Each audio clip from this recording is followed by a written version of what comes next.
let's let's get into it. So, Symphogear, okay. Had no expectations going into it.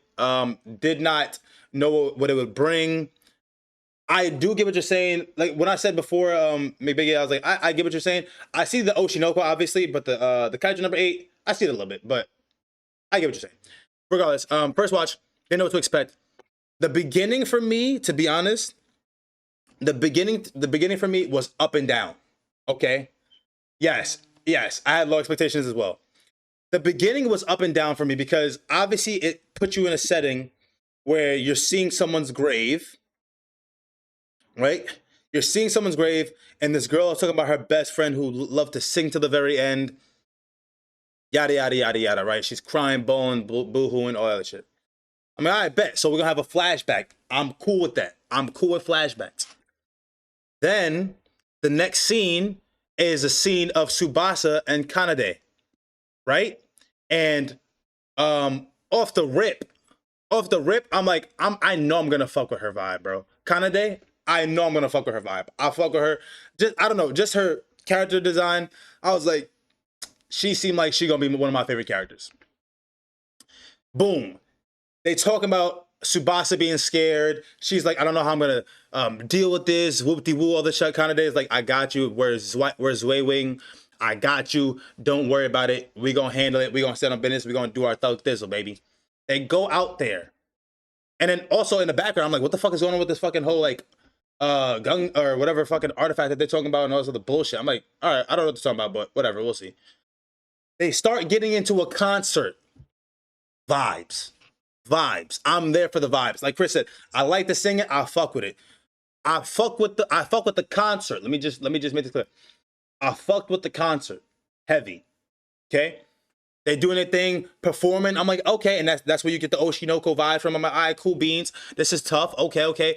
Out of nowhere, oh shit. The artifact is fucking up. The noise is here. Oh shit hitting the fan. The noise come in. These fucking creatures, these sound creatures that can only be killed by people with Symphogear, right? The noise comes, is bodying the audience. The little girl that was shown as dead in the flash forward is there at the concert. She's looking, and then like shit is hitting the fan, and immediately is go time. I'm like, okay, go Power Ranger. Motherfuckers put on the fucking, you know what I'm saying? They suit, get busy, get to business. I'm like, you know what? I fuck with this, bro. So that shit was popping, brother. I'm like, you know what? I fuck with this. I'm cool with this. Okay, cool.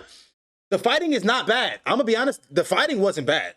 I'm gonna be so for real. I've seen way worse fighting. The fighting was actually pretty decent. I was like, I'm actually kind of impressed because I was expecting nothing of it. Okay, so you got the spear girl, you got the sword girl. They just going to town, making it happen, wooty woo. Then obviously, shit hits the fan even more. Kanade has to protect. What's her name? What the fuck is the little girl's name? Hibiki? The main character? The main character? Yeah, let's call it Hibiki. Hibiki, yeah, Hibiki. Or Biki, whatever let's Biki, we'll say Biki. Kind of they have to say Biki, yeah, Hibiki. And then I'm like, okay, perfect, thank you. Then I'm like, I bet she doing her thing, you know what I'm saying? She doing a little fucking spin shit. She's trying to act as a shield. And then you see a stray hit Shorty in the back. I'm like, or in the chest. I'm like, oh, this is how she died? I'm like, there's no way this is how she died. So now I'm like, wait, she pulled up to a concert and got pieced? There's no way. Then out of nowhere, Kanade sees that happen, and she knows she got one choice, bro. Climax time. Okay, no diddy bop, no sexual. Okay, climax song. And I don't know what the fuck is going on, but I know shit ain't looking right. I'm like, first of all, y'all can't just kill my girl off the first episode 5 to 10 minutes in. This is just not okay. Because what the fuck is that? Lo and behold, she does a climax song, fucking wipes all the noise, wipes the fucking whole scenery, fucking saves the girl, telling her don't give up on life, you know what I'm saying, type shit. And there she goes. Kanade is gone. When in doubt, just climax.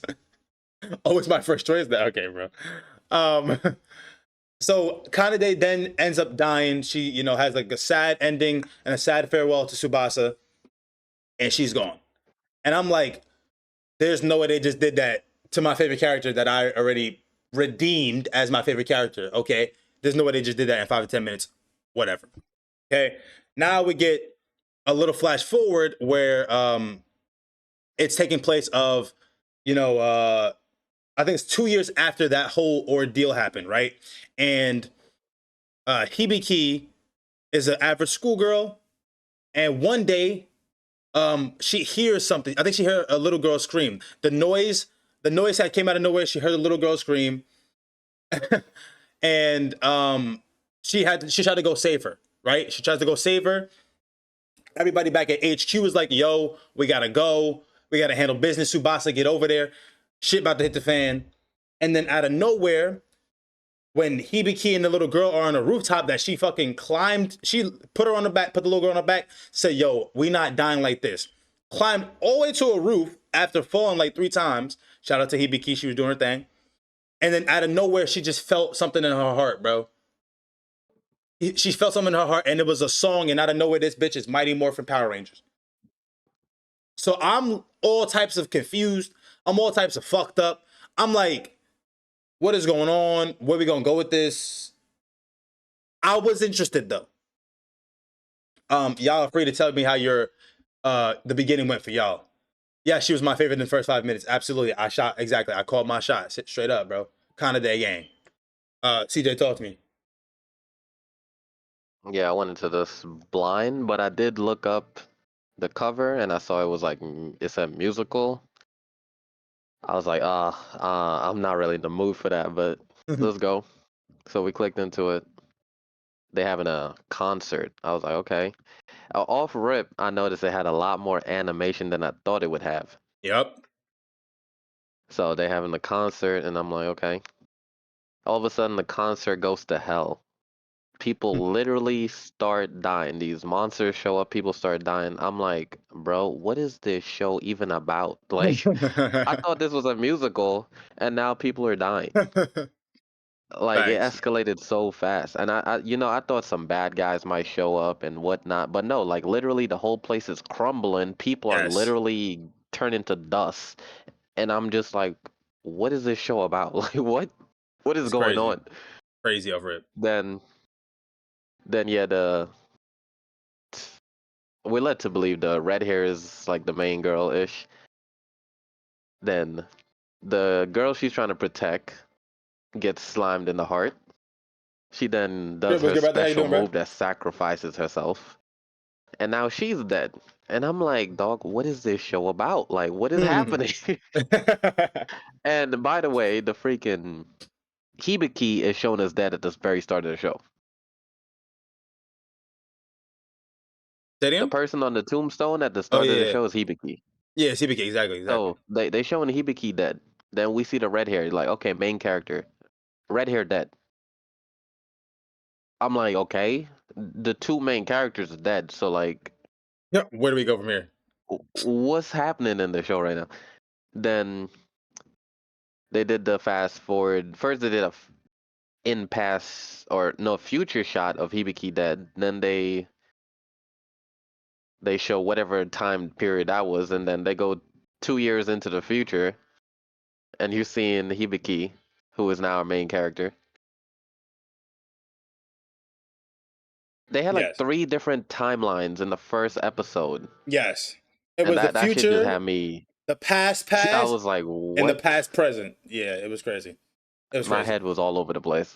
Yes, Just like you it was said, crazy. I was like, what? I'm like, what the fuck just happened, bro? What Like, the what fuck? they got going on here?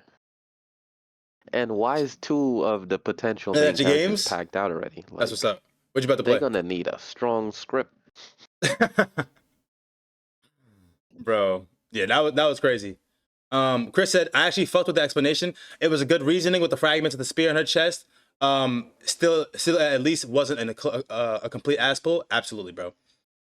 Honestly, I agree. They could have made her reason for living, or not reason for living. Her reason for being able to do or become a Symphogear warrior. They could have made it really cheesy, really corny. I get it. I was okay with it. You know what I'm saying? I wasn't in love with it, but I was okay with it. Um, Power Rangers and Iron Man vibes. Yeah, that was annoying. I'm cool with the start with the flashback, but the back and forth was not a fan of. Yeah, I don't like the 3 different timelines. I'm gonna be honest. Like, I'm cool. Like, I'm cool. Like, the 3 different timelines is it's good and bad for me. Like, I don't mind starting with a flash forward, going back and show how everything happened. Like, I didn't mind them having the 3 at this very moment. I was confused. I was like, what the fuck is going on? But I wasn't mad at this moment. I was mad when it continued. You know what I'm saying? Going between 3 different timelines all the time is where you get people fucked up, right? And that's one of the biggest problems I had with Boogie Pop fandom was that I never knew what fucking timeline we were in. I didn't know what the fuck was going on. You know what I'm saying? So for this one, it didn't do it as bad. It didn't do it nearly as bad, right? But the constant skipping between the timelines had me kind of tilted. I'm gonna be honest. So then after that, now we get Miss Symphogear lady. Now what's called the Hibiki has Gungnir, which is Kanade's old Symphogear, right?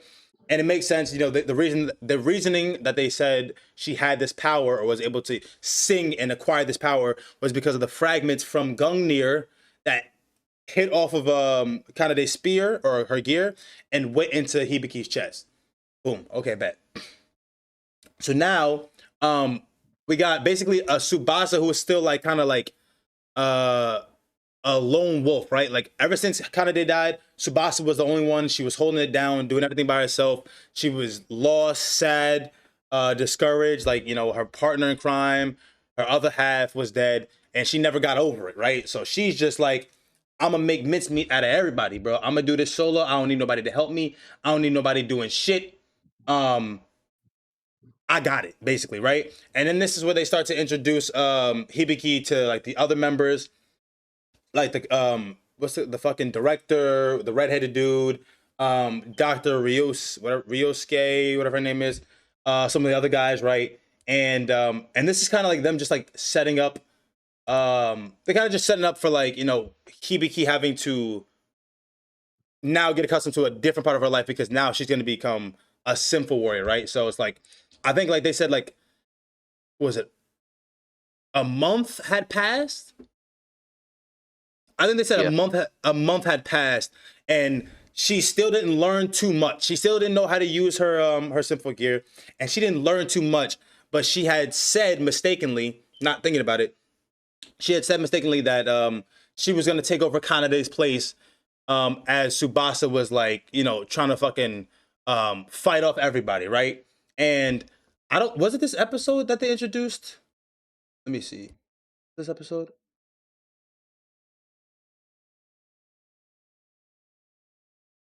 I have this as Introduce what? a certain someone.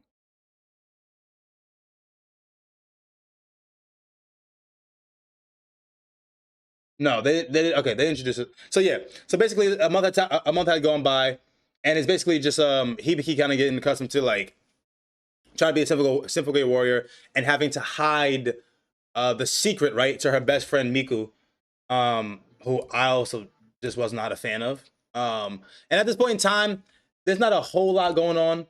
It's more so like not filler, but it's like they're just showing up to the scenes, right? They're just showing up to scenes where like there's a bunch of noise, like the noise creatures and shit like that, and they got to handle business, right?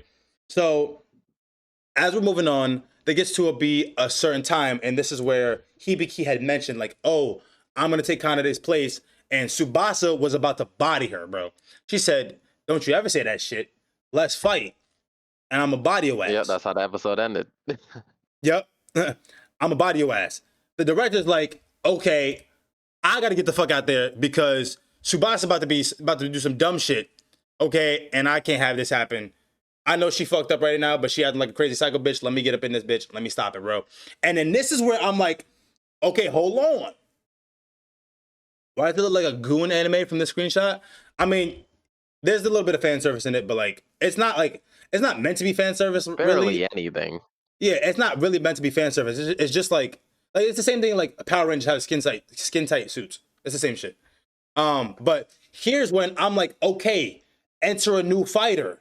Bet the director might be him, right? The director is like driving there to stop him from fighting, and he gets there as fucking Tsubasa is about to drop kick this bitch with a sword, okay? And he absolutely just fucking boom breaks that shit bare fist, pure spirit, pure fucking roll fight the powerhead ass. I'm like, okay, a new fighter has entered. Yeah, I could get down with this. I could get down with let me Boss hop Man. in there. Go ahead. Let me hop in it. So, I first leading up to this, right? I did just like you. I thought the show had pretty decent action. The only thing I didn't like though is when they're doing the special move, instead of calling it out, they write it on the screen. Yeah. So I noticed that from episode 1, and I'm like, okay, that's different. I don't really prefer it that way, but it's different. And I'm like, maybe it's a thing that they'll only do because when they show the special move name on the screen, they kind of Yeah. pause it. They pause it and have like the They little like pause it for like a yeah. second, Yeah. and I'm like, okay, maybe they're only doing that the first time you see the move, but it turns out that's what they always do, They always do it. and it kind of started interrupting fights for me. What After a interrupted the while, fight it to was me rubbing was me the the wrong way, singing. bro. The singing was rubbing me the wrong way. I didn't mind the singing, but them not saying the special move and writing it and pausing it every time, because some of these fights, right when I'm getting into it, they pause Right? it, They pause it. and Yep. I'm like, yo. But anyway, fast forward to when Blue Hair is about to fight Hibiki. Yo, I said this last week. A lot of y'all missed it because you didn't watch Gurren Lagann because you got a small drill. But when uh, when they do the freaking drop kick out the sky move, it's just peak. The scene is peak automatically. When you see someone coming out the sky with a drop kick, the scene is automatically peak. Your opinion don't matter. It's already factually peak. So, Blue Hair comes dropping out the sky with the perfect drop kick formation and launches a sword, bro. She drop kicks the sword, bro. I know, which is crazy I as was fuck, like, bro. I'm like, yo, this would go so hard if this was the finisher to a boss fight. But here we are wasting this peak move on some petty squabble that lasts 5 seconds. Because literally 5 seconds True. later, the director is they're breaking it up. And I'm like, how did we just waste possibly the most peak move in the whole show? How did we just waste it in this scene on some BS? I was like, I'm there's no dead. way, bro. Because I'm looking at that move. I'm like, I Facts. know this is probably the best move in the whole show. And they just I don't wasted think it so on a though. petty squabble. And not at the time. At the At the time, time, I'm no, looking yeah, at it. no, I'm like, facts. this Yeah, probably the facts. best move in the whole Nah, show that's they're gonna fair. come up with. That's fair. And they just wasted it on a five I'm second down, script. I'm petty down. squabble. So let me chime in real quick. So one thing I will say, it's not that I don't like the background track. I like the background track. I like the songs. I don't like them singing while they're fighting. I think it's just like the singing to activate your uniform and go into Symphogear and shit like that, whatever. I'm cool. But them singing the I whole get that. time while fighting, it's just like that's the shit that just throws me off. That I'm just like, I don't know, bro. Like, I actually think the soundtrack was actually pretty fucking good.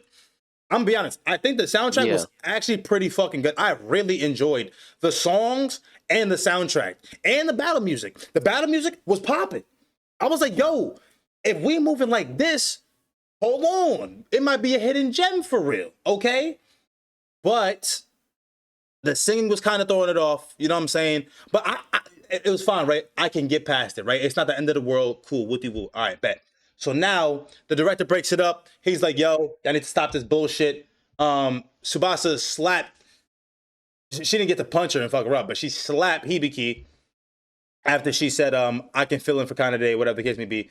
And hold on, let me just because I forgot everything that happened this episode. Mm, It's okay. Not much. It's just a lot. It's like a lot of like developing, right? Like, let me see. Yeah, I don't really think much happens here. Not much. The rest of the stuff happened toward the end. The relevant stuff. Toward the end is where she's like, Okay. yeah. You see what happens? It's the gun when wait, what the fuck is this? Is She's this like when running Chris? downstairs, Okay, yeah, fighting the exactly. noise. Yes. Okay, so bad. So as the episode develops, it's like a whole like a lot of developing. It's just it's kind of just like it's not filler, but it's kind of just like whatever. And they get a noise complaint, unironically, no pun intended. They get a noise complaint, and they get a noise like signal, whatever. There's a bunch of noise creatures that they have to go body, right? And as they're about to engage, they see this other girl come out of nowhere.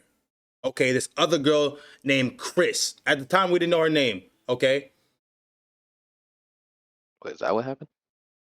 Yeah, this is where our first introduction to Chris. So, so basically, here's what happened, right? Hibiki had to break a promise to Miku, who is her best friend. Oh, you talking about the next episode? No. This is the end of episode 3. She had to break a promise to Hibiki, to Miku, her best friend, again, and she was pissed because she had to miss it. I think it was like the shooting stars or whatever bullshit. And she was pissed, so she started going, and this was like a little glimpse of like her little rage mode activated, right? And she's bodying the noises. Out of nowhere, she sees this fucking this noise creature that can like throw bombs and shit escape to the sky. She looks up and sees, oh shit, a shooting star, but it's not actually a shooting star. It's fucking it's Tsubasa fighting this at this time we didn't know her name, but her name is Chris. She's like the big op. You know what I'm saying? She's one of the ops now, who's also a Symphogear user. Okay?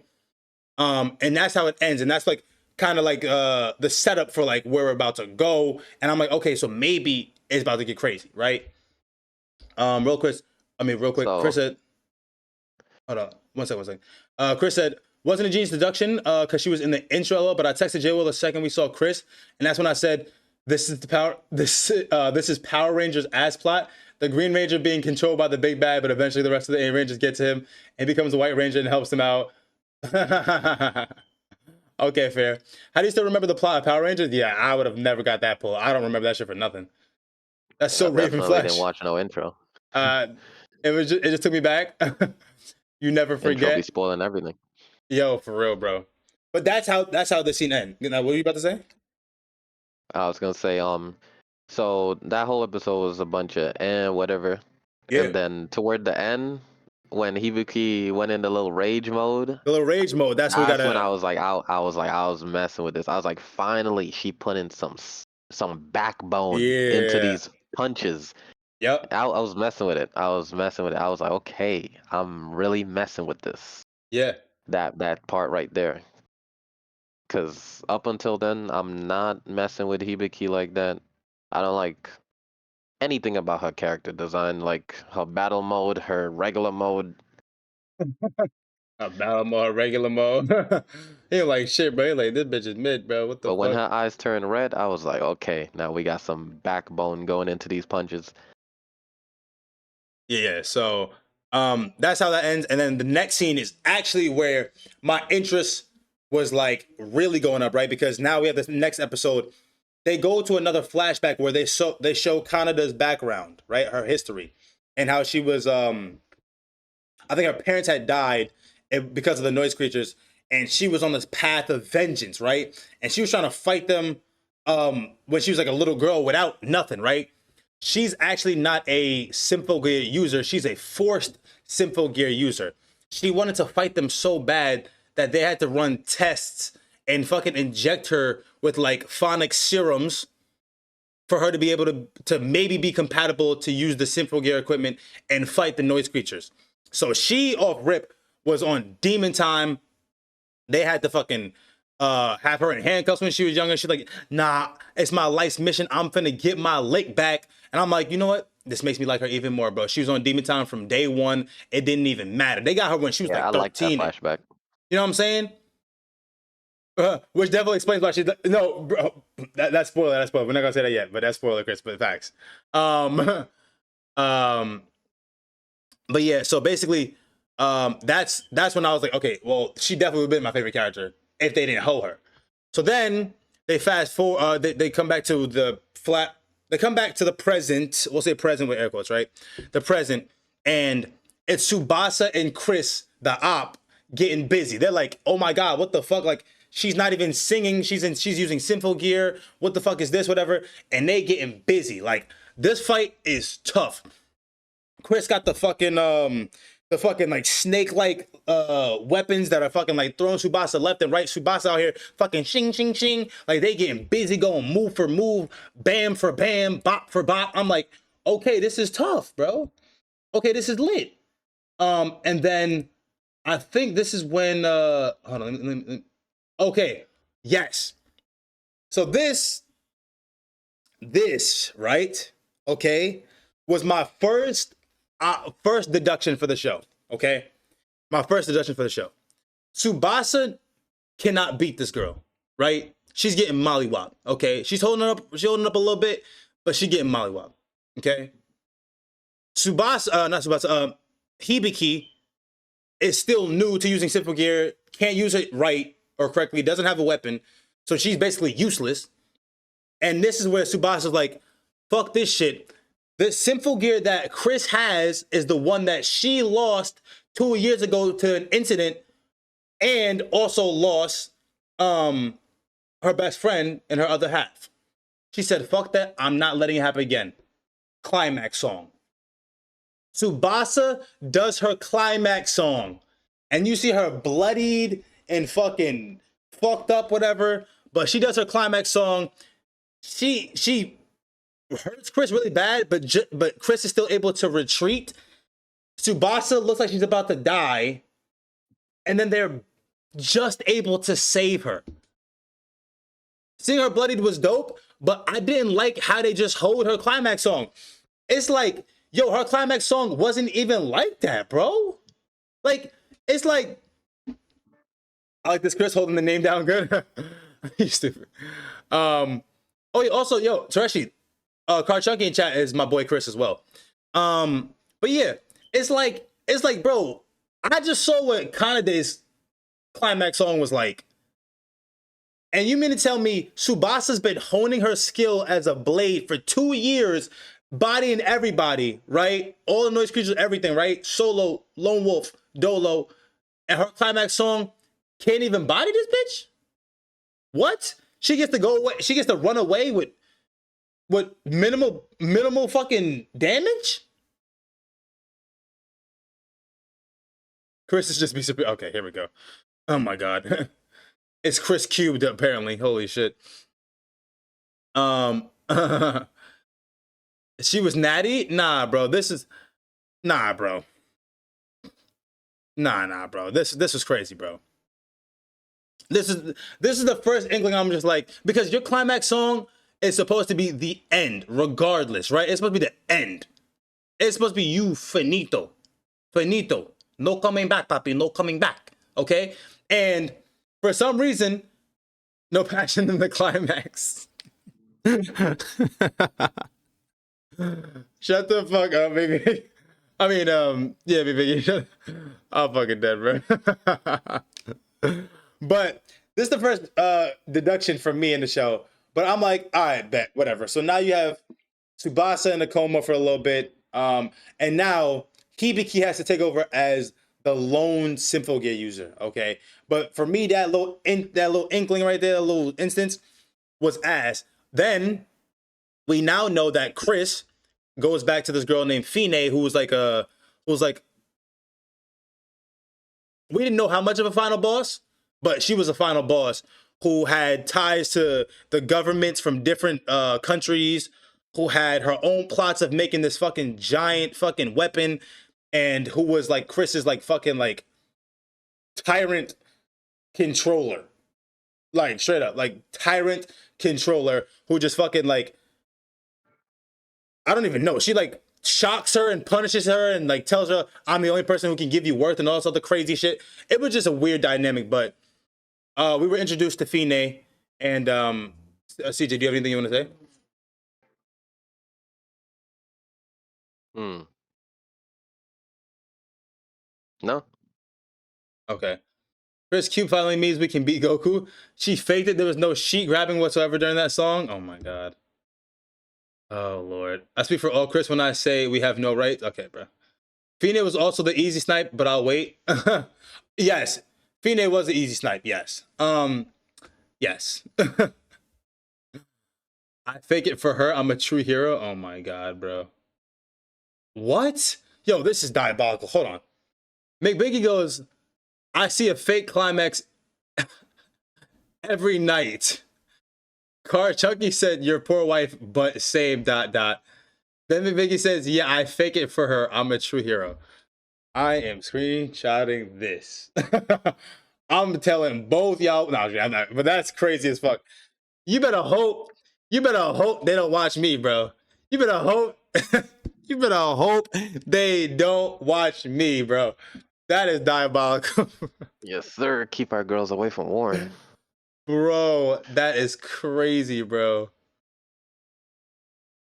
That's wild, me Biggie. Anyways, so moving along, now we have Next episode was interesting. yeah. So correct me if I'm wrong. This is the episode where she started doing martial arts. This is the next episode starts off with the girl who just escaped from the climax song. Yeah, They show Chris her with the freaking with Fine. yeah, with her. Yeah. Yeah, okay. So I mean, I explained that basically. I mean, basically, she's just like sending her like. Basically, this is her puppet. Fine is the puppet master. Chris is the puppet. Okay, Fine is using Chris one as a sort of experiment for the Symphogears that she has and the artifact that she has. But she's just sending her out there, and she's like, "Yo, go and level these motherfuckers, or I'm going to level you," type shit. Then we have Tsubasa, who's in a fucking coma. She's having dreams of seeing Kanade and talking to Kanade. And we have Hibiki, who's now having to step in, right? She has to be the lone Symphogear user. She has to fight the noise creatures. And she's like, I need an edge, bro. I don't know how to use shit, right? So now, this is where not finally, but this is where she learns martial arts. I believe it's this episode. No. So Is that this this episode? whole episode was on what's her name? Fine? Fine? Fine? This whole Yeah. episode's on Fine. And it's showing first they shows like Her Fine with the electrocuting. girl, Yeah. and then it goes into a lot of explaining stuff to Oh, Hibiki. yes, And then yes, it goes yes. into the smart lady in the organization. It Ryoku. shows her, Ryosuke, yeah, yeah. because she was on her own little mission, and it Yes, shows yes, yes. the The Brit. military men come in. Yep, yep. Who Good, who good. who was the guy they shot up? I forgot who they said. So they shot up Some guy in the guy who runs the their branch for the self defense, whatever. Hitori, Mr. Hitori. He's like the I don't Japanese. remember his position, bro. He's the Japanese fucking what is it? Sheesh. Let's just make up a title. Minister. He's a damn The prime minister. minister. Yeah, he's the minister. He's the minister. Defense minister. Yeah, he's He's a defense minister. damn. All right, the defense minister gets shot Yes. up. They get robbed. Apparently, they got ambushed, robbed. Yes. That was a big chunk of what happened there. Then they got an alert like, yo, they just been robbed. Yada Mm-hmm. yada. Hitori's dead. Mr. Hitori's dead. Yep. Yeah, this is okay. So yes, so this is the first inkling that we kind of see something's up, right? Because as CJ was saying before, out of nowhere, because you see that Fine is in contact with this American speaking government official, right? Oh, they And have talking some about weird English going on. yes. So you see that they're talking, right? And they got like some shit going on. They plotting some shit. Fine's talking about everything's good on my end. Just let me handle it. Wooty woo. Okay, bet. Bang the phone. This is where you see these fucking this military, right? Come and basically shoot up the whole the whole building including the Minister of Defense, okay, who they were just talking about, who HQ was just talking about with the leader. Then you see that they were after this, like, I guess, like, at the time we didn't know it was a chip, but they were after some type of information, right? But they couldn't find it, okay? But we know that Fine sent these people after the Minister of Defense. Next thing you know, Ryosuke, she's on her little side quest mission, or whatever the case may be, right? And as she's on her side quest, this is when they get interrupted, right? They get interrupted by the same oh no, they get interrupted by noise She creatures. she made it back. She made it back. She made it She back with the showed, laptop. With the laptop. Yes, bro. yes, yes. Yeah, she showed it, Yeah. and it had a little freaking Blood blood on it. stain. Yeah. She got back from a side mission. Yep. She brought the laptop with the chip of information, whatever. And on the end of it, at the end of that little scene, you see a blood stain on the back of the laptop. Yes. Yeah, that's when they started getting attacked. Yeah, and this is like the first little inkling, because you don't really know necessarily what that means, but you kind of know what that means, because you kind of know, if you could follow what was going on, you knew, like, all right, something's up with Ryosuke. Something's up with her, bro. Like, straight up, something's up with her. And then this is when she's with Tsubasa, or she's with sorry, not Tsubasa. She's with Hibiki. Tsubasa just came out the coma. She's with Hibiki, and they get attacked by noise creatures. And now we finally get to see a glimpse that, okay, Ryosuke also has some type of power, right?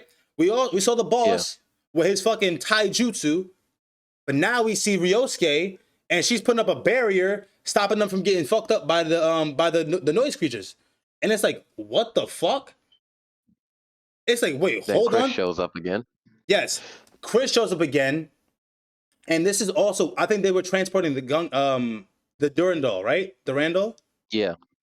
Okay, so they were transporting this like legendary artifact, right? This called the Durandal. It's one of the oldest artifacts, one of the strongest artifacts in time. It hasn't been used and hasn't resonated or activated since God knows when. For some reason, though, it started responding to Hibiki when she was fighting the noise creatures, okay, and fighting Chris. So then they saw like her level rising. They saw the fact that the fucking Durandal was activating, and they're like, oh my god, bro, they're a match. And the whole time, Hibiki was like, oh, I don't have a weapon. I don't know how to use my Symphogear. And then lo and behold, the Durandal, whatever it's called, is like her weapon, right? It activates, it shoots from the truck, it fucking goes into her hands, and then she just fucking absolutely slices through the whole fucking tower. All these noise creatures bited everybody, sent Chris packing, all that shit. And now we know, like, one, Hibiki is growing, and the fragments that are in her chest are starting to accelerate her, I guess, what do you call the energy? Her phonic energy. Phonic, Yeah, her phonic energy. And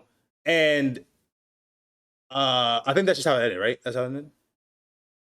pretty much. And then it basically confirmed that the freaking smart lady is the The other scientist. evil woman. Yeah. So this is where we see that, like, the Because her scientist is hair goes Fine. down, and you see Yeah. they have the same exact hair, Yeah. and then she wraps her hair back up. Yep. So basically, we find out that the Dr. Ryosuke that everybody knows and loves, that's the head of all their operations and all their testing and experiments and shit, is also the bad girl who's, her name is Fine, who's trying to fucking basically body the world. And you need to say anything? Do you need to say anything? I can't speak.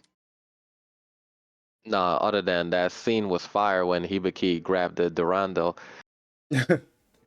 No, Like that was a fire scene. That whenever was a fire they scene. have a raid scene with her, like they do a good job. They do a good job. Yeah, They the do know rage. what they doing in the raid Yes. scenes. This is the second rage scene we've seen for her. So that's also another thing that we didn't know at the time, right? Is that her rage was a component of the fragments in her chest accelerating her phonic energy, but fusing with her, which is not necessarily a good thing. Okay, you wanna go? You wanna take over? I'm trying to like fucking. Do you remember what happened next or no? Yeah, so the next episode is basically Hibiki and her best friend Miku. Miku. Is that it? Yeah, Miku. Miku. Yeah, Miku chatting.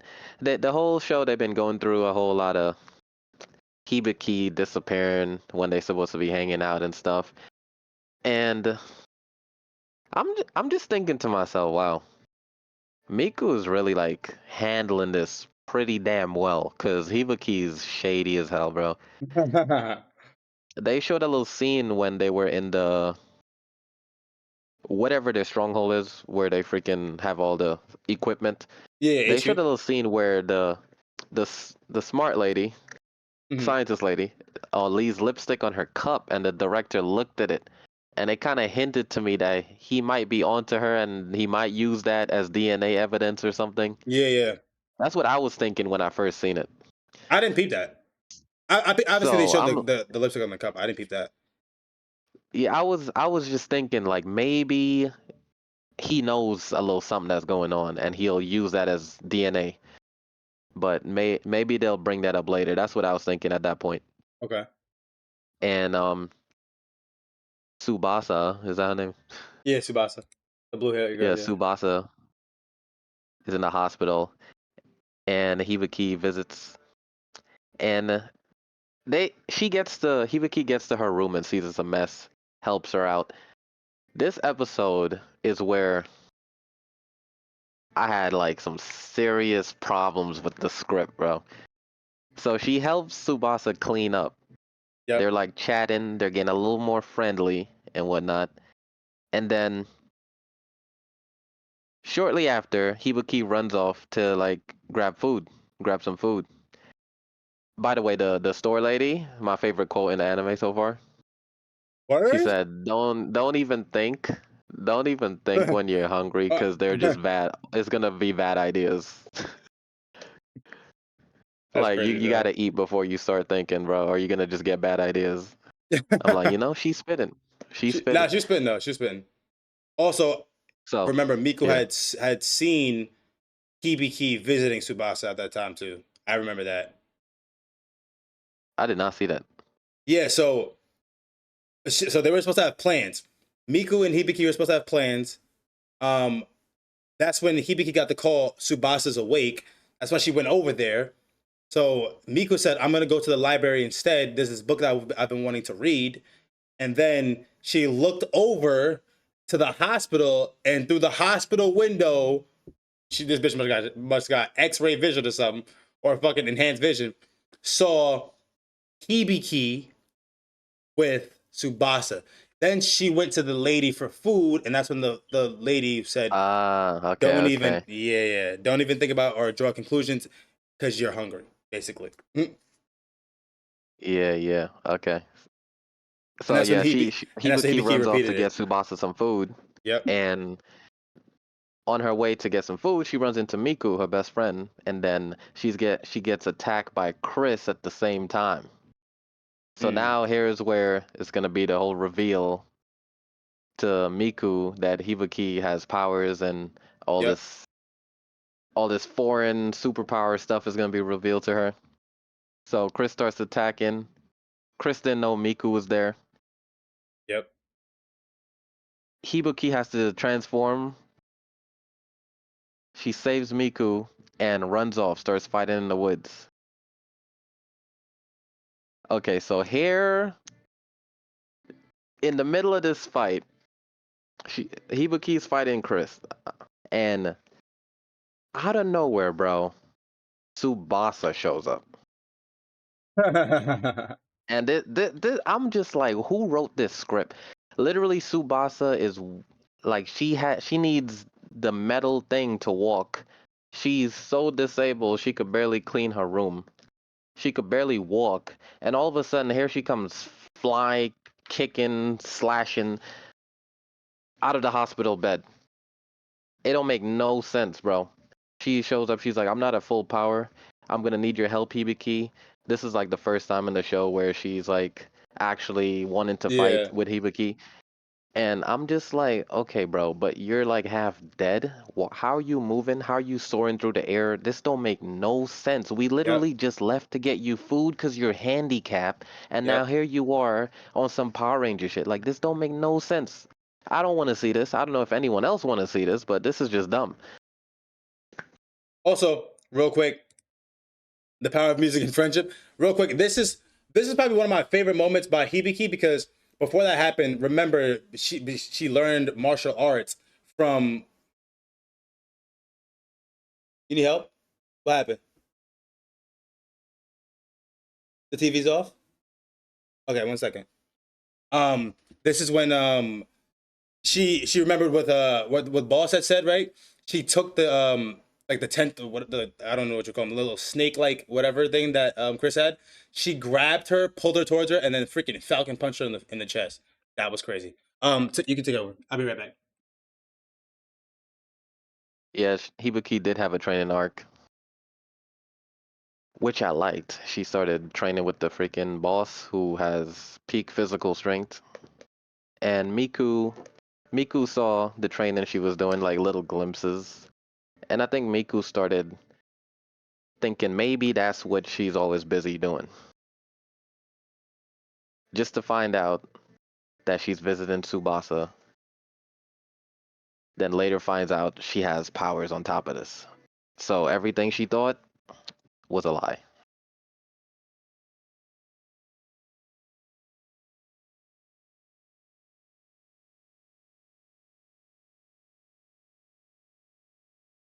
Let me see, I gotta load this chat.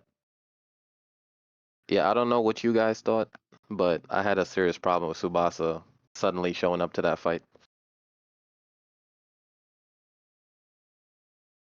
I needed her to just sit in her bed, being handicapped.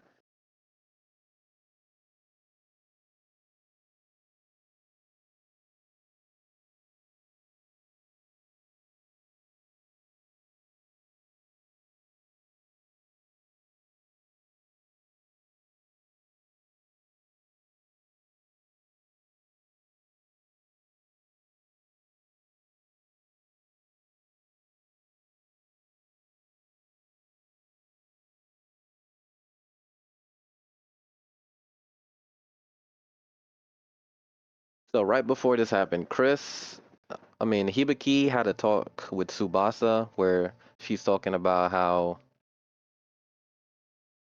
like, what she's really fighting for. And she was asking for, like, tips on how to activate her armor. And that's when she reveals, like, she just she wants to defeat the noise, she wants to save people, and she wants to be able to talk it out with people who are actually human. So she's trying to, during this fight, she's trying to make friends with Chris.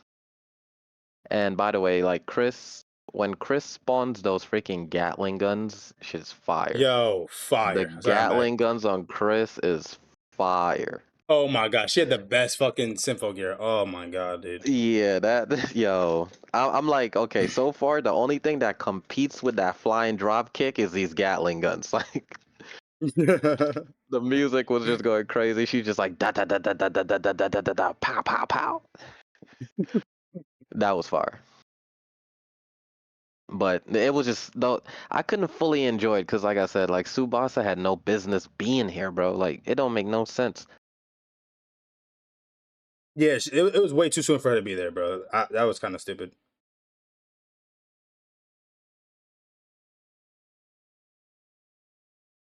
Sorry. The I could, freaking scene basically just ends with Hibuki trying to save Chris from, Fine, bro, I hate her yeah, name, Fine. Fine, yeah. Fine launches some bombs at them basically, and Hibuki like uses her body to take the hit and push Chris out the way. Mm-hmm. And Fine is basically telling Chris, like, I have no use for you no more. You're useless. Like, you have one job, you keep failing. And Chris has freaking abandonment issues. So she goes chasing after Fine. Like, wait, no, don't leave me. And that's basically how that fight ended. And then the something that really annoyed me too, bro, is this next episode, right? Because after that whole like Chris got discarded by Fine, right? You and also at this time, right? At this time, Miku, now knowing the secret of Hibiki, is just being a Oh complete bitch to yes. her. Being a Oh complete bitch to her, bro. It makes no sense. She now yo knows why she had to fucking be secretive and run out last minute. And she's not talking to her. She's not trying to eat with her. She's not giving her no leeway. She's talking about, I can't be friends with you anymore. All this crazy. I'm like, are you dead yeah. ass? I'm Well, like she's out here saving what? She's saving everybody's lives, including your dumbass. And then to take it a step further, bro, there was a noise situation, right? Because Chris tried to go back to Fine. Fine basically tried to kill Chris and sent noise creatures after her. After Chris done fought for X amount of time, she ended up in a fucking alleyway, bopped and disheveled and like freaking weak and stuff. And Miku finds her, takes her back to the old lady shop, and is tending to her, giving her all this yo, care, being so I got I got understanding. something to say. Bro, I was like, are you for real? Go ahead, bro. Oh my god, bro. Yo. Okay, so yeah, the like I said, the show just took the first big L for me with Tsubasa just suddenly showing up fighting. They make zero sense. They can't even justify that at all. But anyway, we get into now Miku knows Hibaki's secret finally. And mind you, this is my exact thought process. I was like, yo, you know what? Miku might be the GOAT. Cause she's over here handling all this secrecy real well and blah blah blah. Yo, rewind though. Did they ever explain why Hibiki and Miku live all alone in this nice place? Yeah, so this is one of those cheap like go away to schools. Um they're just best friends, like their beds are separate. It's a bunk bed. So it's like basically a dorm. It's a dorm, exactly. Exactly, it's a dorm. Okay, Yeah. okay. All right, so yeah. So Miku finally learns what's really going on with Hibiki, why she disappears, blah blah blah. Finally learns about the powers and whatnot. And the whole time I'm thinking, yo, Miku's the GOAT. She been dealing with all this stuff. She didn't need explanations for Hibiki always disappearing. And I'm like, I in a weird way, I might just have her as my favorite character. Then she learns all the information. What does she do? Stop talking to Hibiki. Starts ignoring her. Starts being petty and like just every characteristic of weakness. And I'm like, yo, they just destroyed this character instantly, instantly.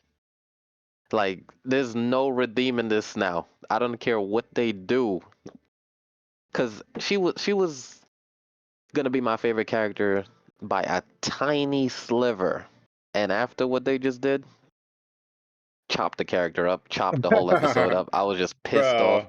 I was just like, yo, how is she acting like this after finding out? You find out that she's actually saving people, and now you just like, you know what? I can't be your friend. And she runs off.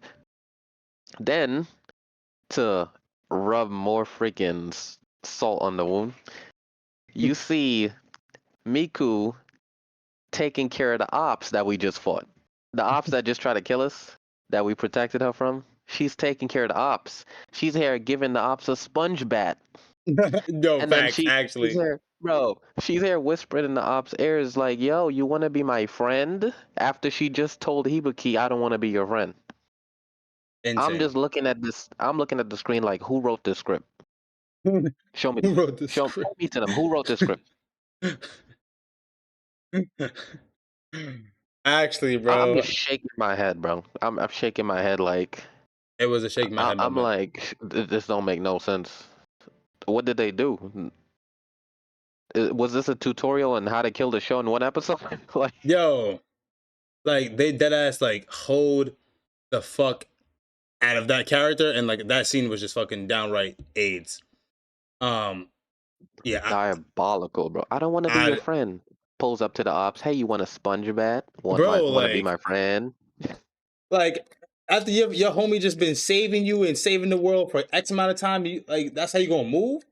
So then, as it proceeds, um, while she's giving her a fucking sponge bath, there's another noise alarm. There's a noise alert, and it's noise creatures. They're at it again. And this is when They're at it again. they're at it again. And and this is where Chris, she doesn't really know what to think. Like they talked a little bit about her background and like her parents are dead and gone, and she was sold and like all this other stuff. Like she was taken advantage of by adults when she was younger and stuff like that. So she doesn't trust anybody. She hates adults, hates the world, but she's torn because she doesn't want good people to die and innocent people to die. So she goes to the scene and she's about to like go to work and go to town on the noise creatures. Meanwhile, Miku is trying to save the shop owner. Okay, Miku heard a scream and ended up being the shop owner. So she goes to the shop owner and they're being chased by a noise creature. Now, Hibiki is, looking around, running around, looking for people, like seeing what's going on. And she hears a scream, which was the shop lady and Miku. And she gets to the scene. And now she's like, are you okay? What's going on? Miku's, apologizing and saying like, I shouldn't have been that way. It's not your fault. But she's telling her to be quiet as well because the fucking creature reacts to noise basically, right? So then she's like, okay, what we're gonna do is you take care of the shopkeep. I'm fast. I'm fast. I can run as fast as possible. And then you just make sure you get out there safe. I'll be okay. So Hibiki saves the shop lady. Miku is fucking full 300 fucking meters sprinting, okay, for her life. And then that's when after Hibiki saves the shop lady, she's like, okay, I need to find Miku. Where is she? She's looking for her. She doesn't see anything. Doesn't hear anything. And then she finally hears a scream. The creature is about to body Miku off of a fucking ledge on a fucking curb of a mountain. And then that's when Hibiki comes in, fucking Falco punches this fucking noise creature, saves Miku, and then okay, all seems to be okay right now. All seems to be okay. But They're making up. before this, What happened? What happened before this? right before this, Chris got surrounded by some noise, and then Oh she yeah, she tried went to to town. sing to activate her gear, and the director showed up. Oh, that's right. Yes. Yes, with another blessed us with another Appearance. ass whooping scene. Yeah, bro. That's true. That's true. Yeah, the director came to save Chris. Yep. You're right. I forgot about that. And then she's finally able to activate it, and then she just fucking gung ho bitches love Candace type beat. She's fucking Gatling gunning motherfuckers left and right, bro. What is the name of that fucking move? It's That's a good something question. Maiden. No, I'm looking at it right now. Hold on. It says it's something Maiden. The only move I know is Blow Flash. I know Blue Flash. I know Delore or yeah, or no, Gedor or And something I like that, know whatever. Peak Kick. P kick. Yeah, I don't remember the rest of them, but it says Billion Maiden. Billion Maiden is the name of Chris's Gatling. It's only because I'm like recapping the episode. I'm looking through it. Yeah, that's crazy. This show emphasized to me that we need people to say the name of their moves. Yes, precisely. The next episode then gets into a little bit more of Chris's like internal struggle about being like good or bad, right? It's kind of like one of those episodes. It's like, it really wasn't too much substance. Basically, Dr. Ryosuke goes on another side mission. The director goes to find Chris, offers her food. He eats it and drinks the food and the poison before, or not the poison, the food and the drink before her to make sure she knows it's not poisoned. She then runs off again. He's like, okay, whatever. You always have me if you need me.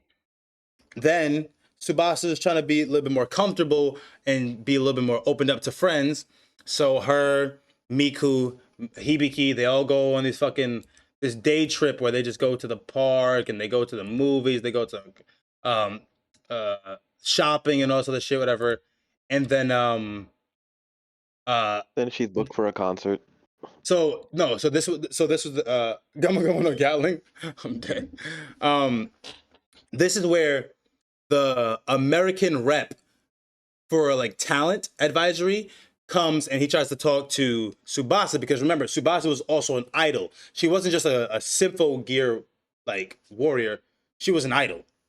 So now people, are talking about her return, and she's talking about her return, and this is her return concert for the first time since she lost her other half, kind of thing. And she's like, "No, I need to do this, whatever the case may be." So she goes and does the concert, and Hibiki is responsible for handling the noise, is for handling the noise creatures, because she's like, "This is super important to Tsubasa. I want her to be able to do this. I got this, bro." And then obviously what's called the concert happens. Subasa's getting emotional. They reach out to the fucking American rep, and then this is basically where things start turning, because Hibiki handles the noise creatures just fine, but then in the next episode we get we get a rundown of what was it, the fuck, what's the name? What the fuck is the name? I can't remember the That's government. where I don't know.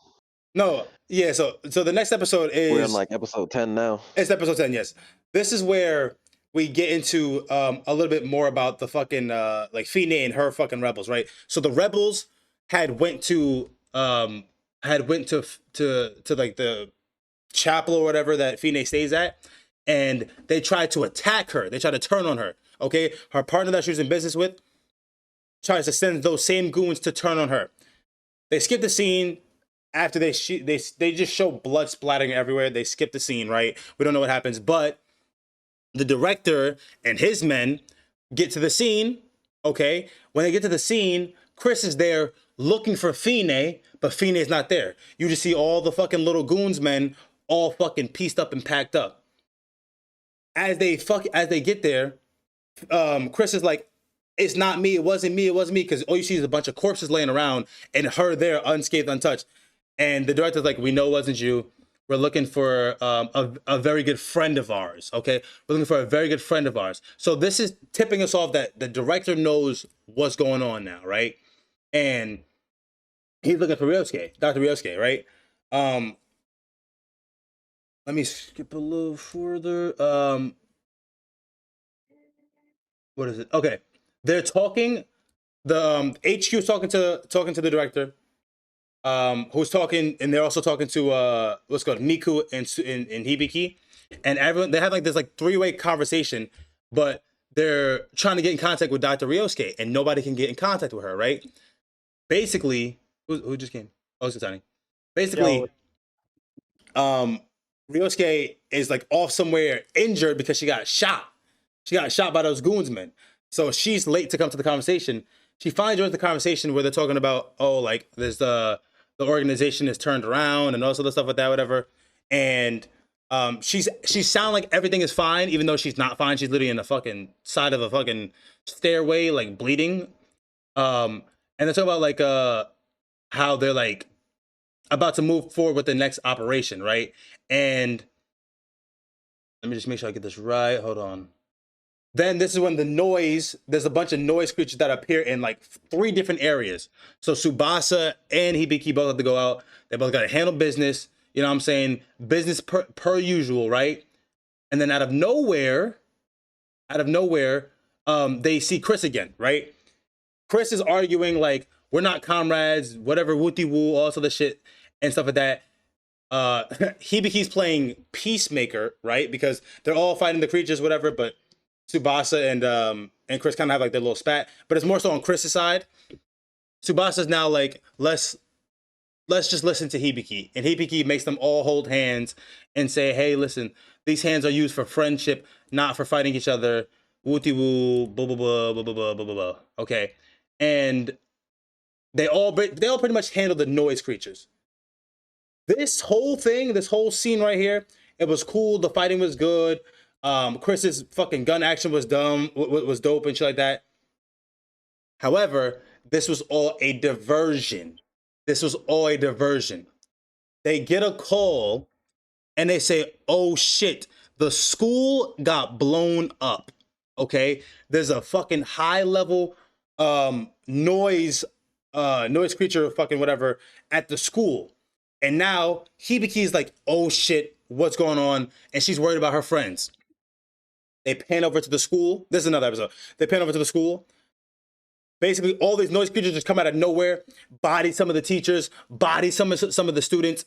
Miku is like, girls, like their little posse, they're like, girls, go here. I'm gonna help these people evacuate. And she's trying to do what she can do. Meanwhile, everybody else is trying to rush to the scene.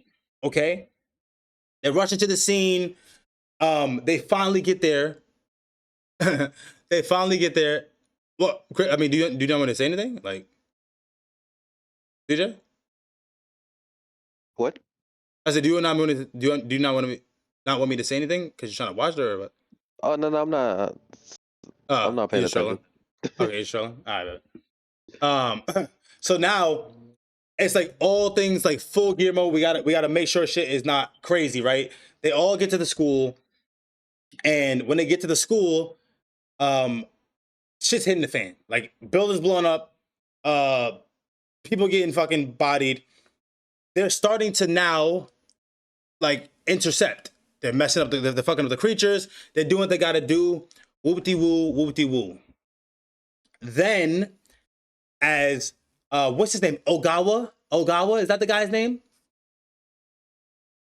The fucking the dude who like looks after them, like Miku and Tsubasa with the glasses. I forgot his name. I think his name is Ogawa. While they're intercepting, while like Tsubasa and her people are intercepting, right? Or actually, no, this is as they're getting there. They're going down the elevator. It's Ogawa and Miku. He saves Miku from some of the noise creatures, whatever. And then you just hear a fucking thud in the top of the elevator. Fine finally shows up as Fine. Ogawa says, he says something that alludes to the fact that he knows who Fine actually is, even though no one else does. Okay? And she's like, I noticed something was weird. It was Ogawa. She's like, I noticed something was weird because something happened where this, and I knew it was somebody in the inside, but I didn't think they would pick up on it this fast, this clear. And it obviously ended up being Ogawa sensei. They get to the bottom floor. She bodies him, pushes him out, kicks him out, whatever. Miku tries to push her and stop her from hurting him. She then throws Miku. And then as she's about to piece both of them, dun dun dun, My Hero Academia-like head-ass director looking like Prime All Might swoops in, bro. Okay, at Mr. Captain Save-A-Ho or two. Okay, and this is where I'm like, all right, they done fucked up a lot, but they starting to get me back because my dog is here. They starting to get me back. I'm ready. Show me something, bro. So Fine is talking to the director, and he's like, it's so funny that you tried to use the other noise diversion as bait because we were baiting you to come here because we knew all along. So it's like, oh shit, he knew all along. They were just baiting her to get back into the facility so he could piece her up. Say less. They get into a fight, and she's trying to body him with her fucking dumbass artifact Symphogear, and he's grabbing this shit, Falco punching her head ass. He's breaking the gear and shit. He's going crazy. Like, this motherfucker doing first stance, fucking Baki 1, fucking like, yo, it was getting intense, bro. He was looking like Prime fucking All Might, bro, for a second. And then when he was about to go in, he literally, like, she could not fuck with him at all. She was so surprised. I can't believe he can fight against Symphogear. What the fuck? He said, I can fight against Symphogear, just not noise creatures. She tries to spawn a noise creature. He breaks the fucking, he takes the machine, throws that shit to the ceiling, gets it stuck, it's broken. He's about to finish her, bro. He's about to come down with a fucking, from the top rope, Falco punch of a fucking century. She says his name, Genroku, in like Dr. Ryosuke's voice, like with the eyes and voice, whatever. He gets taken off guard and she pierces him through the stomach. I'm like, they just have to hold him. They just had to hold him, bro.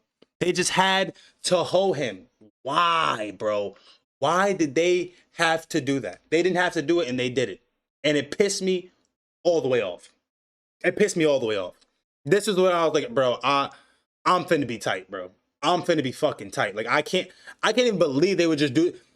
This scene was so good, and then then it was okay. She fucking pierces him through the stomach. She then goes down, into the lower rooms. It turns out the whole time that she was Dr. Ryosuke, she hid the fact that she was making this tall weapon of this tall weapon or tower-like weapon called Cagnir or Kafnir, or whatever the case may be. The elevator itself, yes, the elevator itself was the weapon. The whole time she was keeping it discreet. She was making this whole like, oh, this is just the operation. This is just HQ. No, she was making the whole fucking tower into a weapon under their nose called Cagnir or Kafnir, whatever the case may be, right? And then basically she was trying to shoot this weapon at the moon. So now Tsubasa and them, it's Tsubasa, Chris, and Hibiki.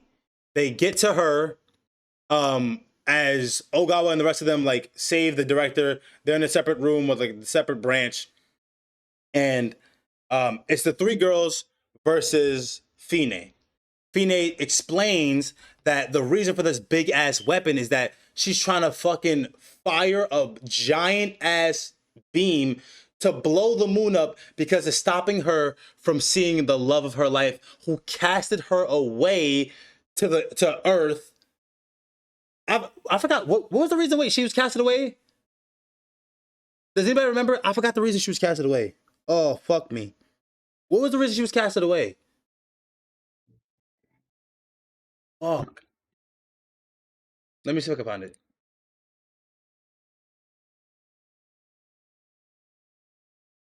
Hold on.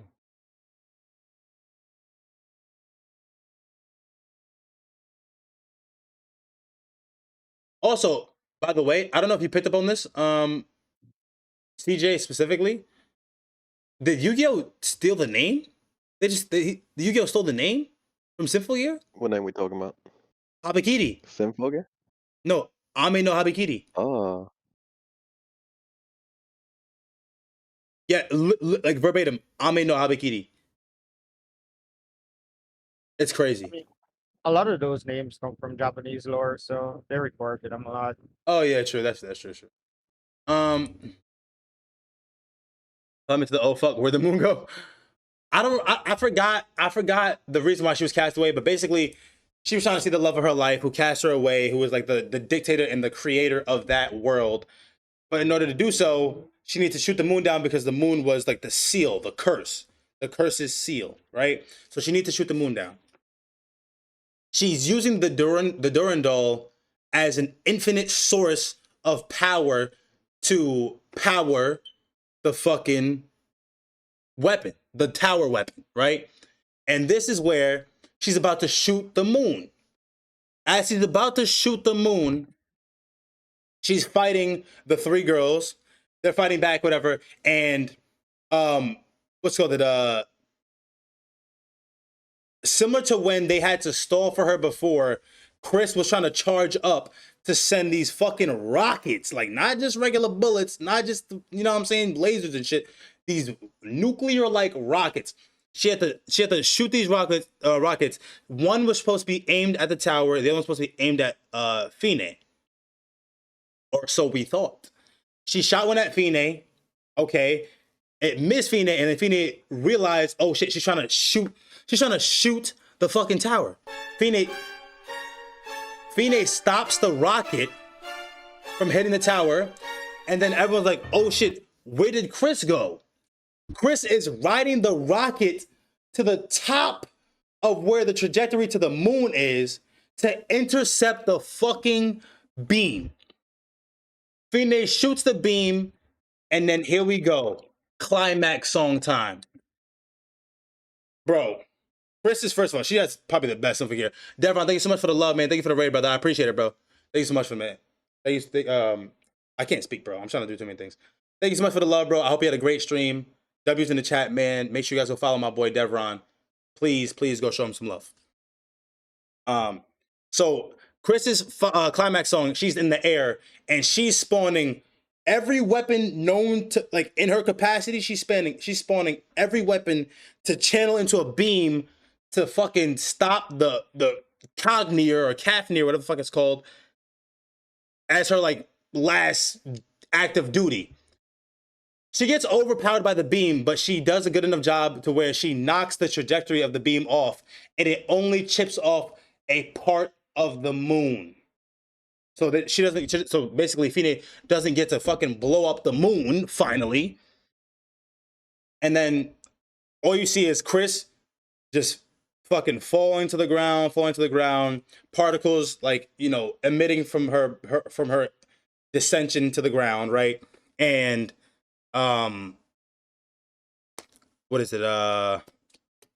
And then yeah, like I think pretty much we assume that she's dead because she had her climax song, right? So we assume she's dead. She had her climax song, and now it's just Tsubasa and Hibiki that have to fight Fine. Fine then goes into bodying them. They're trying to fight back, and then out of nowhere,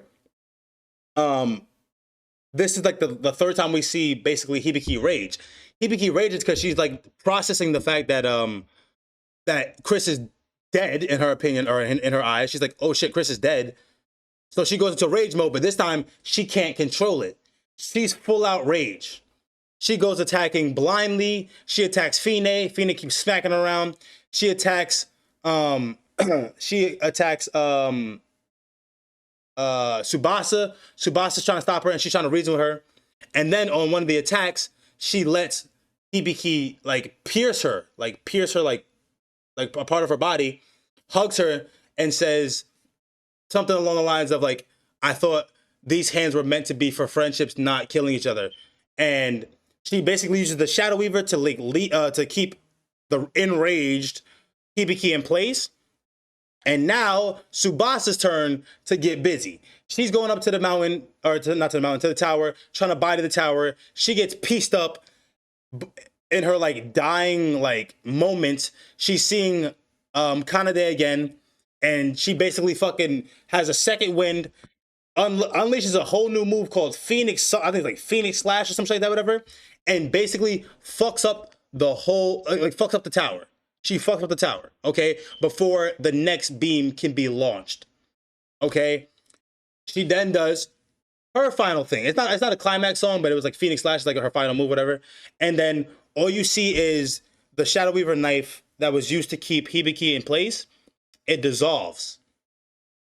Okay, it dissolves.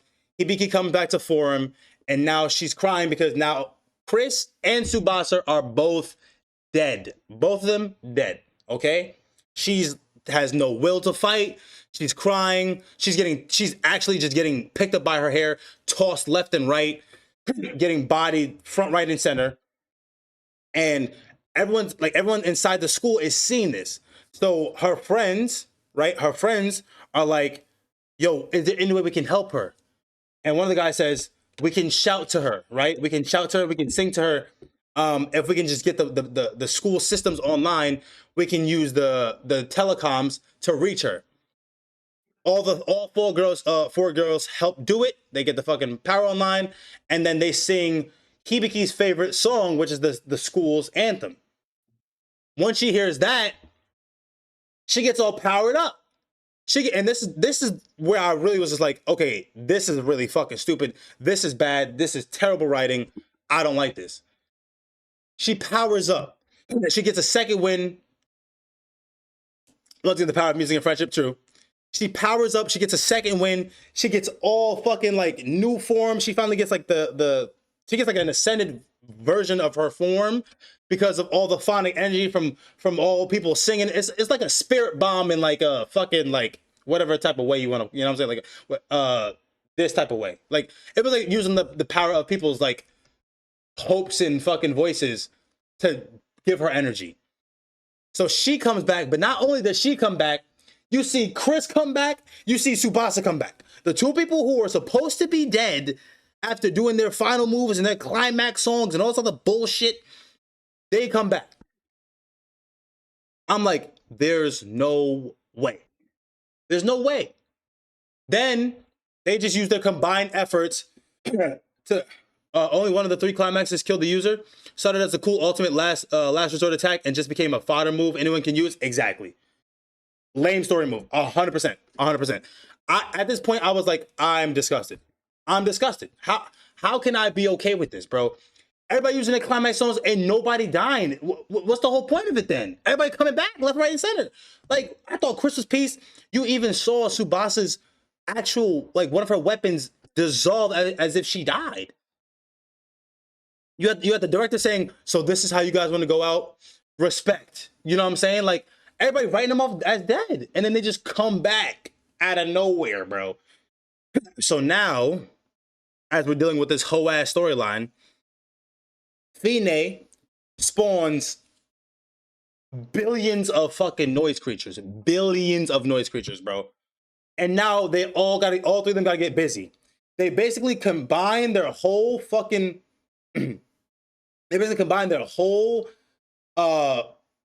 forces, right? The 3 of them, and they just fucking flatline all the noise creatures, and they beat Fine's ass. Okay? They beat Fine's ass. The last episode, Hibiki is being Hibiki, trying to do talk no jutsu, right? She picks up Fine, the biggest op, sits her down, and is trying to reason with her and explain to her that it doesn't have to be violence and that they're not supposed to fight each other. When we think everything is done, Fine shoots one of her weapons at the fucking piece of the moon. She shoots one of her weapons at the piece of the moon and fucking pulls it so it can start descending towards Earth. I'm like, bro, what? In the midst of it, everyone's panicking, and Hibiki's like, or not Hibiki, Fine is like, it doesn't matter how many times, I can always reincarnate using this energy. I'm gonna level the Earth, all to the bullshit, talking her shit. Hibiki says, yes, she said, I'm glad you're saying that because we won't be here forever. Through the tales of time, I need you to tell the people what we came to do, what we were doing, and that we don't have to fight each other, and that we can use the power of friendship and be together to fight whatever else, whatever violence and whatever noise creatures and shit like that, whatever. And then Fine dissolves after saying something along the lines of, like, because Fine was shocked by it, and she was like, wow, you really are different. You know, I'm going to do that. In the span of 2 seconds, we had 2 ego changes, like bipolar to the degree. What the fuck happened? I was so lost by that. I'm like, she's trying to blow the fucking planet up, and then she gets talk no jutsu. So now she's okay. So when she reincarnates, she's gonna tell them about the tales of the Symphogear warriors and shit like that. And she's not gonna be an op no more. What? Anywho, we have a fucking meteor to pay attention to. Hibiki says, I'm gonna do something about it. Guys, don't worry, I'll be back. Until then, don't give up on life. So I'm like, okay, surely this is where Hibiki dies, because we know in the future she dies. We know she dies. So something has to happen. Hibiki goes to the fucking to space, singing her little song. Chris joins her, Tsubasa joins her, and all 3 of them once again use all their combined powers to blow up the meteor. But this time they're all using their climax songs to blow up the meteor. Now we finally get back to the present, where Miku is at the grave, right? Miku's at the grave. She's explaining the tales, or she's explaining how Hibiki was, right? And she says it was 3 weeks since that happened. They called off the search for all 3 girls. They were all pronounced dead. You know, it was basically GG's. It's raining. She's crying. She's sad. All this other shit. Noise creatures come out of nowhere. Miku hears a cry. She goes to the woman. She takes the woman with her. She tries to shield her, right? She's like running with her. The woman falls on the floor. The noise creatures are surrounding them. She goes, don't do this. I won't give up. Leave her alone. whatever the case may be, and out of nowhere you just see the move that only two people could use, but really it's Hibiki's move. You see a fucking a thrust or a thud of air body these noise creatures. She turns to the right. It's all three girls. Sorry, I had to keep another secret from you. They wouldn't let us talk about it. End the show. I'm like, bro, what? That's how they end the show? That's how they end the show. There is quite literally no fucking way that's how they end the show. No way. Ass pull ending, dog shit ending. I'm like, bro, what? Like, you could have given me something else. Like, no real stakes, no one really dying. Only the fucking goat died. I'm like, bro, this is crazy. I couldn't believe my fucking eyes, bro. They kept giving us spin, a twist. They kept giving us fucking like foiled plans and twist and shock and all this stuff just to continuously hoe us every time. Every time. They didn't die to a meteor. They didn't die to a climax song. They didn't die to a boss. They didn't die to a fucking a legendary fucking never made before weapon that can level a planet. And Chris didn't die. I'm like, bro, what the fuck is going on? But like I said, unless they explain it at the end, unless they explained it that the red hair died only because she wasn't natty and needed the drugs to use the relic. If they did that, it would make sense, but they didn't. And like you said, they still acted and hyped it up as the last resort. That's what I'm saying. Even if they did explain that, don't hype it up. Your climax song is supposed to be your death for all of them. And no one died. And Fine can reincarnate. So it's like, what the fuck are we talking about, bro? That shit pissed me off, bro. Whole ass ending. Gummy, what's good, bro? Whole ass ending, bro. Whole ass ending, bro. Yeah, man. If nobody has anything else to add, I know CJ didn't get to finish it, but if nobody else had anything to add, let's get your favorite characters if you have any. And let's get your ratings. Yo, what happened? I heard something about Moon. They went Gurren Lagann. Bro. Wait till you see it, bro. Hi, Angel. My favorite character was beginning of episode 5. Dami Mommy. I'm dead, bro. Thank you for hydrate, Angel. Looking for a lizard for journal? What lizard? Coming. My favorite character, I'm gonna go Chris. Was my favorite character, and then the director, even though they hold the fuck out of him, the director was also my was one of my favorites. After that, I don't really care. I like Hibiki and I like Tsubasa, but I'm just kind of like tired of the whole fucking. I'm just tired of the ass pulls. Straight up, like, that's really what it is. Rare monitor lizard T4 with 30 ticks. Oh shit! Okay. Damn. Already, it's fitting. Also, John's second recommendation is just as bad as his first, so I'll match my rating to Blood of Zeus and say it was a 6. Yeah, CTI. Okay, no worries, Angel. Oh my god. He said a 6.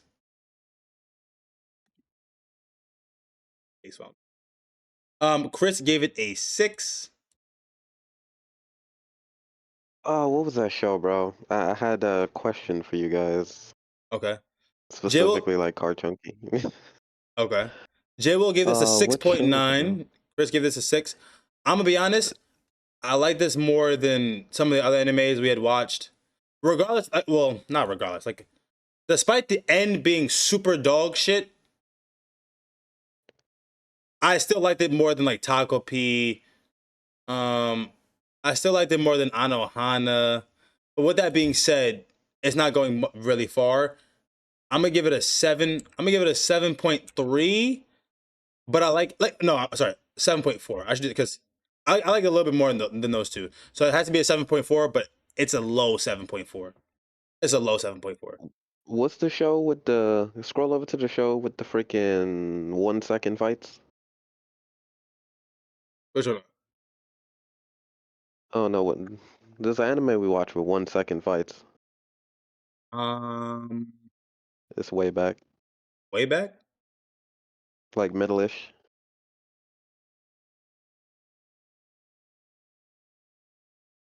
Nah, I don't think it's way back.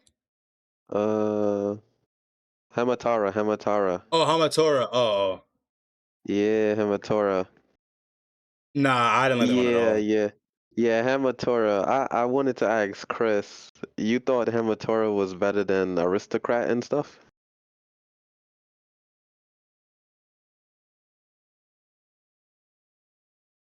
I thought well in the beginning. It was the ending that completely threw me off. I agree, the ending threw me off, but at the same time, it's still had a better like beginning and middle than some of the animes that we've watched. I can't base it solely off the ending, but the ending is the reason why I didn't get a better score. Because I think this one could have gotten like a 7.6. I think it could have. If the ending wasn't so fucking bad, no, honestly, if the ending wasn't so bad, it probably could have got like a 7.8 out of me. I'm gonna be honest. I'm gonna be honest, like 7.8, 7.9.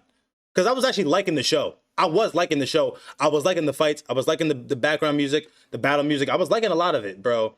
Like it wasn't great, right? But it wasn't terrible. It wasn't bad at all. So then the ending kind of just fucking hold it. So 7.4 for me. Hamatora was straight up dookie, bro. Where But you at, Chris?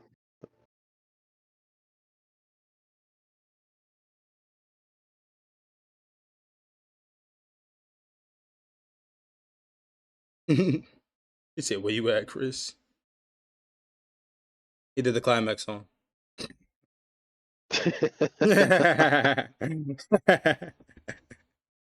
Straight up. Yeah, I was just asking if you liked Hamatora better than like Aristocrat and all this other stuff.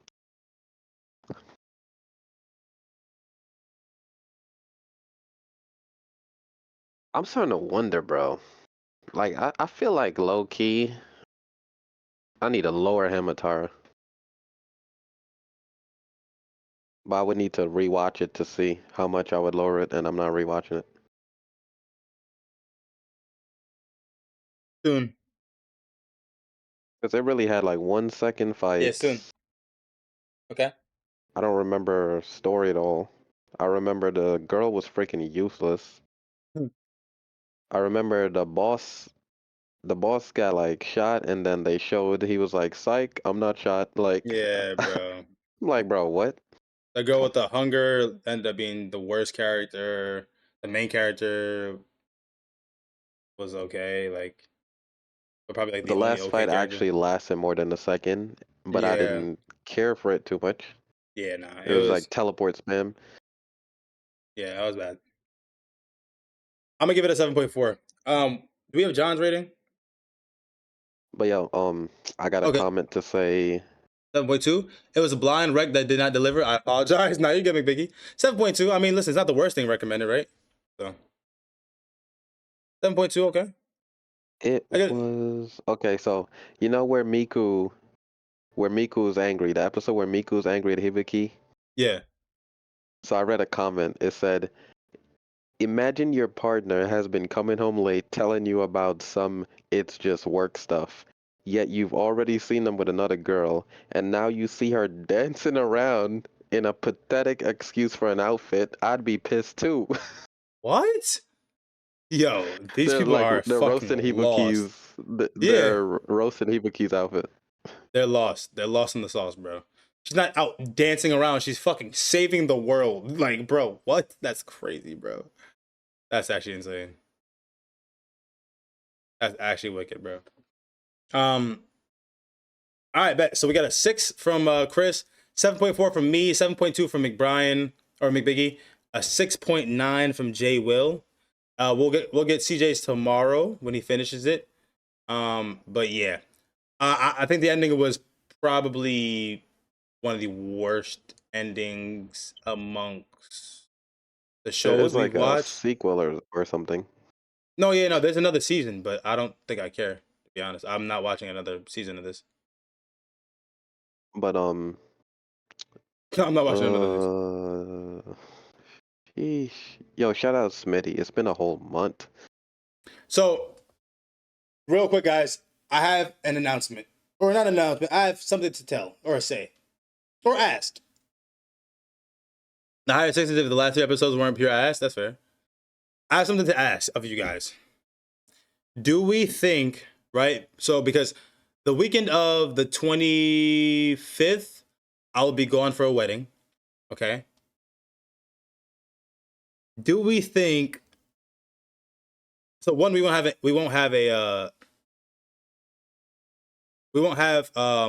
WeebWatch that weekend, right? We won't have a WeebWatch that weekend. What do we think about this week we have an anime. That week we have off. And then the next week is March.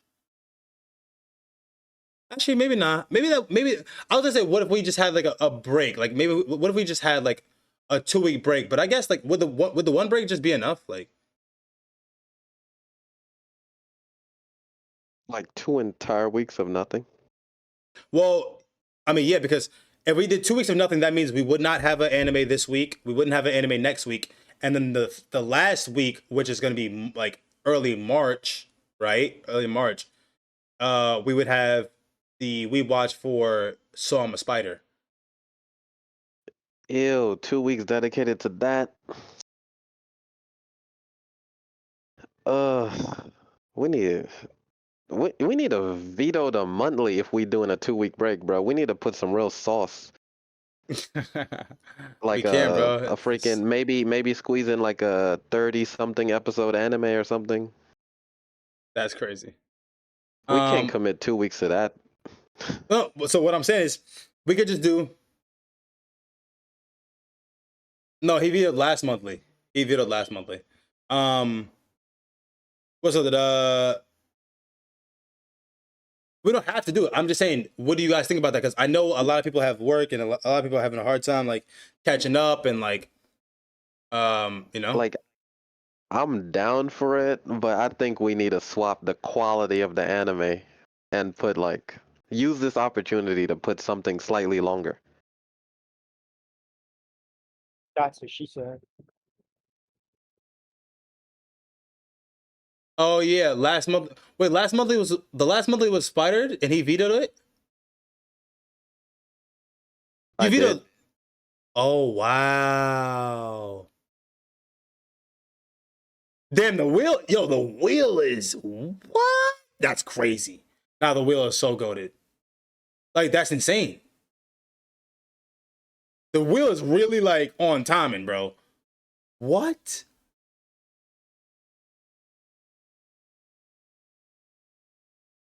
Yeah, it must I be mean, we watched. could.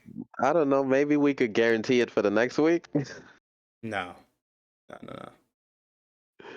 No. Bro, We I can't. just feel like this is such a waste of 2 weeks. But I'm not saying we don't have to. What I'm saying is, we could just do. We could spin for this week, do the We Watch this week, and then we have a break the following week because I won't be here, and then it'll be Saw I'm a Spider the week after that. So we'll have a break. It just won't be a 2-week break as opposed to a 1-week break. Is 1 week break enough? Yeah. 1 week break is fine enough. It's fine. That's fine. Okay. Yeah. That works. Okay. All right. So that's fine because I won't be here the 25th that weekend. So, I bet. So we'll do that then. We'll do that. Smithy's gonna skip anyways. Yeah. Smithy is. I mean, I'm. Whew. Sheesh. I I'm know fine Jay with Will's two on weeks either vacation. way. All right, this guy. All right. So we'll spin. We'll spin. Okay, man. All right. Let's get it. So wait, just to be clear, when are you not showing up? The next WeebWatch? The 25th. The weekend of the 25th. 25th. How's Moving Castle is gone. Smitty's like that guy that showed up, asked for a raise, never showed back up again after he got it. Crazy, bro. Shoko Sensei is gone. Smitty said, "Listen, man, I'm applying for the ability to also Overlord's veto. Got it," and then disappeared. The month is gonna be reviewed the first May. Yes, the first May Sunday. Yes. May 3rd. Yes.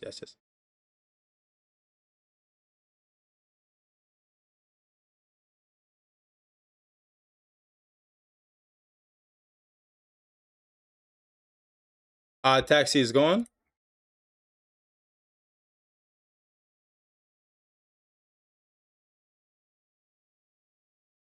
Bro, Elusive Samurai has, bro. I feel like Elusive Samurai has been here so fucking long. That in 86. It's gonna finally select it on the 86 spin. Marshall is gone. You know what I'm gonna say? He's elusive. Yeah, for the wrong reasons. Bookworm is gone. Look at that spoiler, bro. Summary. Huh? The summer, a spoiler. Eat Your Pancreas is gone. We have no movies. So it's straight, you know what I'm saying? Straight anime right now. Oh, thank the heavens. Dota Hidoto is out. I don't want to see that shit again. I'm not gonna lie. Dota Hidoto's out. What we got here? What is that? There's only like 2 things. Ooh. Well, one thing I want to see and one thing I want to speak on. Sama Hikaru died. Okay. Our top 4 is 86, Devil May Cry, Record of Ragnarok, and Toilet Bound.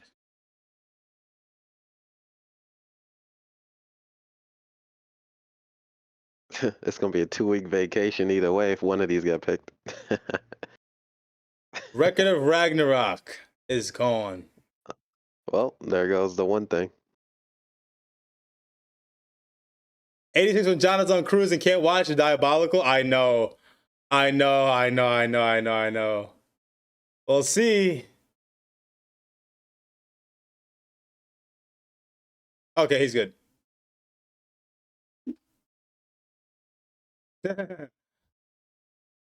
'86 gone. It's between we've been getting too many of M's recommendations, bro. Devil May Cry is my recommendation, but Toilet Bound is hers. It's my birthday month. It's my birthday month. Will, talk to me. My birthday month too. Talk to me. Shut the fuck up. No, dude. Let's go. All right. To the toilets we go. Toilet Bound Hanako is this week's winner. Well, you guys remember when we said we had so much gas and it felt almost unfair? Yeah, well, we're getting a lot of mid, so. So. We're in the medieval times.